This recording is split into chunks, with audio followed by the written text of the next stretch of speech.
ആയപ്പോൾ ഒരാൾ ഓട്ടോറിക്ഷയിൽ വന്ന് ഇറങ്ങണം കേട്ടോ. വേറെ ആരുമില്ല, എൻ്റെ അനിയൻ തന്നെ.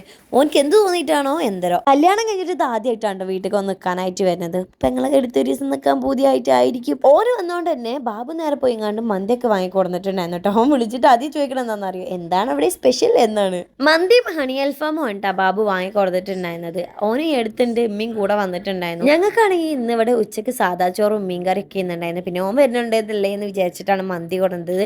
എന്നാലാണെങ്കിലോ ഓന് മന്തി തിന്നിട്ടുണ്ടായിരുന്നില്ല. ഇതുപോലെ ഒരു ദിവസം പെട്ടെന്ന് കേട്ടോ ബിന്ദി ഇതുപോലെ നിൽക്കാനായിട്ട് വന്നിട്ടുണ്ടായിരുന്നത്. ഹണി അൽഫാം ആണെങ്കിൽ നല്ല രസം ഉണ്ടായിരുന്നു. എനിക്ക് അൽഫാം അധികം പറ്റാറില്ല, പക്ഷെ നല്ല രസം ഉണ്ടായിരുന്നു കേട്ടോ. പെട്ടെന്ന് ഓൻ ചോദിക്കണേ വാഷിംഗ് മെഷീനൊക്കെ എന്നേ ഇവിടെ വാങ്ങിയെന്ന്. ഞാൻ പറഞ്ഞു അതൊക്കെ വാങ്ങിയപ്പോൾ അറിഞ്ഞിട്ടില്ലേന്ന്.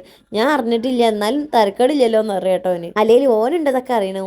ഓൻ്റെ ഒരു ലോകത്ത് ഇങ്ങനെ നടക്കാന്നല്ലാതെ. അങ്ങനെ ഞങ്ങൾ എല്ലാവരും കൂടി ഇതാ ഫുഡ് കഴിക്കാനായിട്ട് ഇരുന്നിട്ടുണ്ടായിരുന്നു. ഓൻ സാദാ ചോറും ആ അൽഫാമും കൂട്ടിയിട്ടാണ് ഫുഡ് കഴിച്ചത്. പിന്നെ കിടക്കാൻ നേരത്ത് ബത്തൊക്കെ മുറിച്ച് കഴിച്ചിട്ടുണ്ടായിരുന്നു. എൻ്റെ വീട്ടിലത്തെ മാരില്ല കേട്ടോ. ഇവിടെ 8 മണിയാകുമ്പോൾ നമ്മൾ കിച്ചൺ ക്ലോസ് ചെയ്യും. മൂപ്പരാക്കന്മാർ രണ്ടാളും ഒത്ത് കയറി കഴിഞ്ഞാൽ പിന്നെ വാതിൽ തുറക്കാൻ കുറച്ച് പണിയാണ് കേട്ടോ.